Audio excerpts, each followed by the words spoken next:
What was he doing at Creighton? Creighton Seton Hall on the radio. That's right. Okay.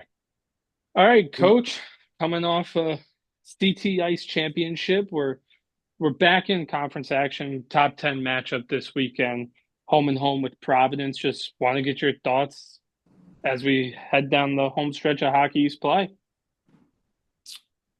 Yeah, well, we're excited to finally uh, get our first CT Ice Championship trophy, but we've moved on and trying to get ready for the Friars now. And they're always a tough opponent for us to play against. I think that they, have a balanced scoring attack. They're pretty good defensively. They've always had really good special teams and two excellent goaltenders. So they're a reason, they're a top 10 team for a reason. And we know we're going to have our work cut out for us this weekend. Awesome. All right, we'll open up for questions. Joe, you want to start us off? Yeah, thanks. Good morning, Cav. How are you? I'm great, Joe. You? I'm good, thank you. Obviously coming off such an emotional weekend in Fairfield, what was the mood in practice the last 2 days? Any sort of a letdown, momentum from the weekend? How would you characterize it? This group's pretty good. I think, they obviously were excited after the weekend, but we've had like 3 weekends in a row, Joe. And this is going to be our fourth. It's New Hampshire was an emotional weekend. Going up to Maine was a really emotional weekend, and then obviously this past weekend. But they're pretty good at compartmentalizing and moving on to the next challenge in front of us.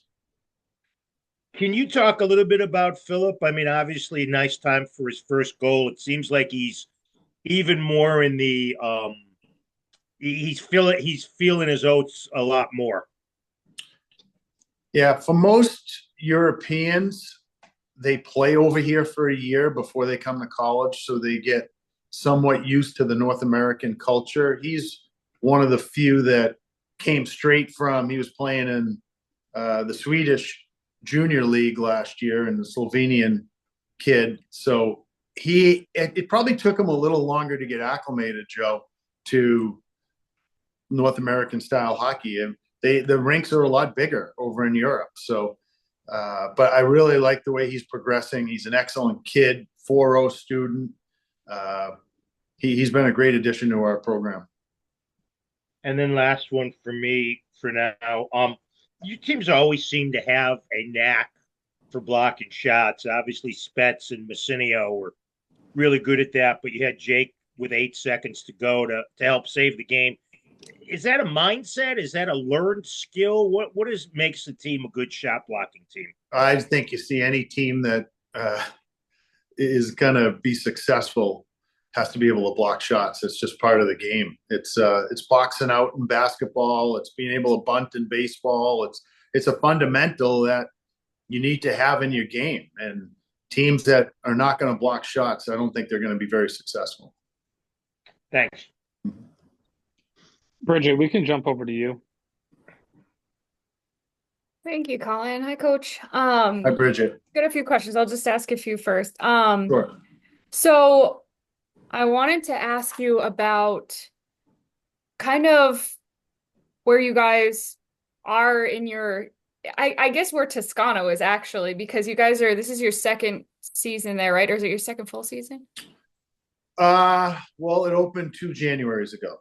Okay. So, and I had overheard a conversation this week about how like Hockey East has gotten a lot of big investments in facilities and programs recently. And I wanted to know, now that you're in your second season in Toscano, and you're able to show recruits it and everything, what has that been like for your program? Well, I obviously it's been a great help for our program. We were, I think the 2 biggest things I've said about this arena are, one, it gives our players and our student athletes a facility where, a top-notch facility where they can recover, where they can come and work on their shot, where they can become the very best player that they can be. We have everything in here to help develop them as a hockey player. The second thing is it allows our student body to walk across campus and come watch us play.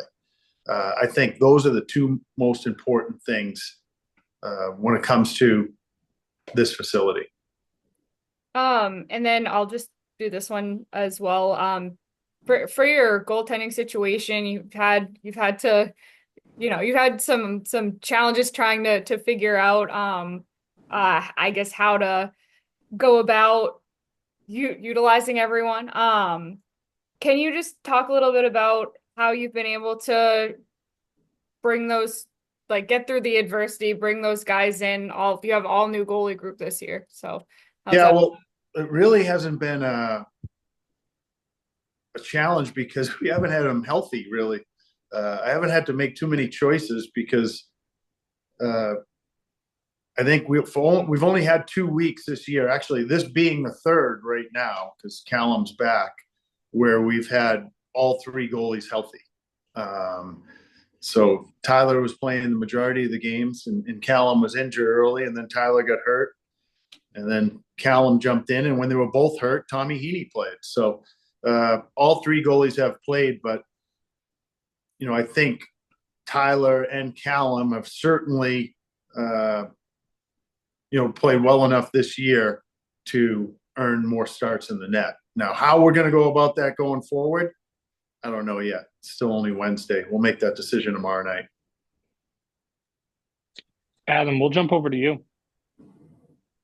Yeah, I guess that is sort of the crux of my question with the goaltending play is it still Tyler goes into this week having done what he did last weekend and knows I've still got to earn it? Does he have to prove anything coming off of last weekend with that decision? I think you got to prove something every day. I think the real good ones try to prove something every day. I don't think they're ever satisfied with what they did the previous week. So, and that's what I expect. That's an expectation here of the players. When Jake Richard shows up today, when John Spetz shows up, they got to prove it. They got to go out there and show me that they're getting better every day. Because if the minute that stops happening, you're not going to have a lot of success. Where's the trophy? In the lounge. Okay. Are the guys still getting a kick out of it every time they walk by it? I don't know. You'd have to ask them, but it's going to stay in the lounge all year long. I know that. Good. And for Houston Cartman, obviously getting thrown into consistent playing time for the first time in his career. So what have you seen over the last few weeks with what he brings? He brings a ton of energy for sure. I really like the way his game has progressed over the past 3 years. He plays a solid. But when he's out there, I thought early on in his career, I thought structurally he could get lost. I think he's done a great job of understanding positionally where he should be on the ice. And when he's not playing, he's also adds value because he just brings so much energy to our bench. Thanks, Coach.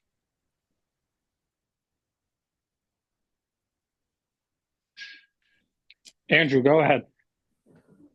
Hey, hey, Cav, congrats on the win this past weekend. Thanks, Andrew. You of course, Sherry York used to talk about this as the beginning of trophy season. You and I think you've talked with other folks too about how the Beanpot could always be sort of a catalyst towards that home stretch. I guess just how are you feeling about your team right now that you guys finally broke through and were able to win this tournament? Well, I was super happy for Hudson Shandor and John Spetz, who had lost in that championship game 3 years in a row. But for the other guys, to answer your question, I think it went a long way for our younger guys learning what it takes to win a trophy and how hard it is. And we made some young mistakes in that championship game at times. And I think you can only grow from that. And when we're putting hopefully we're going to be in that position again in another month or so.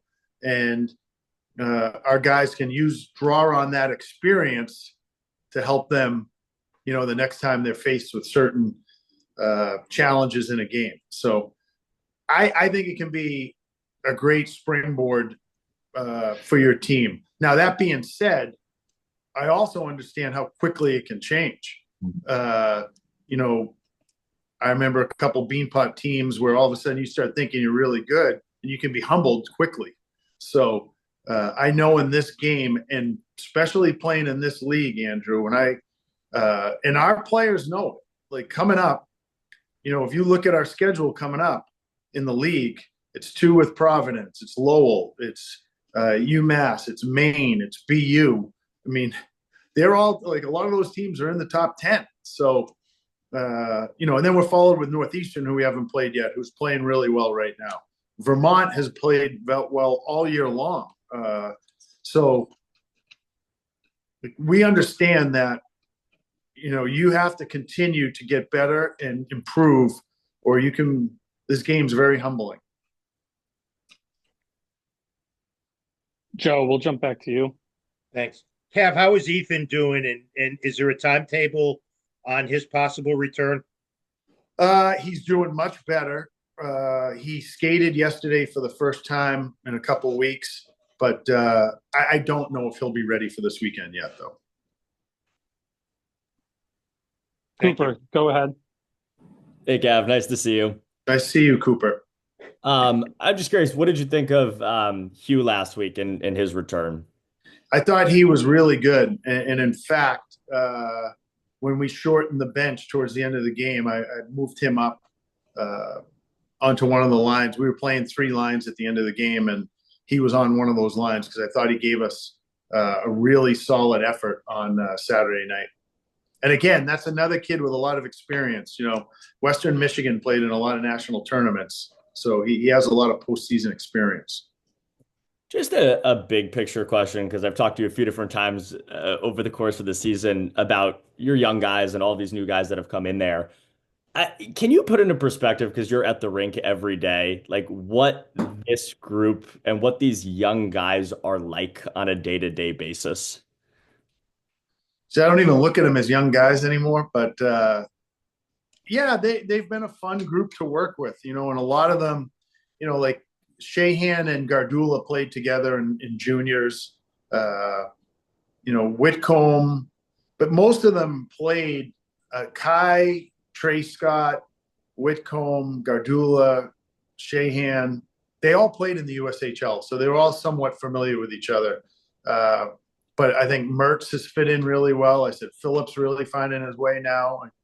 You know, and so on any given night, you know, we can have 8 freshmen in the lineup. And I think they've done really, really well. Thanks. Anything else for Coach, guys? Yeah, I got one. If I Okay, could, go ahead, I Bob. can't find. Yeah. Yeah, I don't have my raised hand either. Hey, Mike. Bob. What about these freshmen? Connolly, Sawyer, and Mustard for Providence. What type of players are these guys, Mike? They're excellent. So Conley was a World Junior player. Really, really good player for them. I think, well, Elger's another one who I think is a really good young player for them. Will Elger. You know, Mustard had a breakout season in the USHL last year. So they're very, very talented, but they also have, you know, Poisson and Yoder. They've got a lot of experience there. So 2 experienced goaltenders. Yep. So, you know, they're getting great production, I think, from their freshman class as well. But they also have a lot of guys who've played a lot of experience in this league. Mike, last couple of games, I guess, last 3, it's been tough to get goals. But you always mention when you get to January, it's big boy time. Something that Gary York used to say. Is that just natural this time of year? What's that? Is that natural this time of year? It just makes it harder to score goals. The games.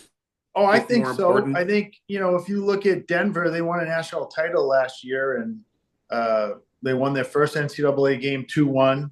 They won the second one 2-1. They won the semis 2-1, and they won the finals 2-0. I mean, it's when you're playing in championship games. When we lost to UMass in the Garden, it was 2-1 in overtime. It's a lot tougher to score goals. Teams tighten up. Look at the NHL playoffs. How different that is from the regular season. So, it's just playoff hockey is different. When you're playing for a trophy, it's much tougher to score goals. Now you're going to have outlier games, but I just know typically when you have two evenly matched teams that play the game the right way, and usually that's what it is when you're getting to a final game.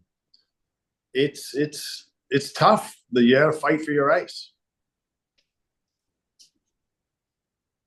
Bridget, we'll end it with you. Okay. Thank you. So I'll just hit you with two more then. So first of all, for you guys haven't lost since December. So since then, or since December 29th. So since then, you guys have gotten points in every game. So what are some things that you've been doing in this half, like since that loss, or even maybe before that as well, that's helped you get to the results where now you've been able to jump up to fourth in the pairwise? I don't think I got asked this question yesterday. I don't think we're really doing anything different.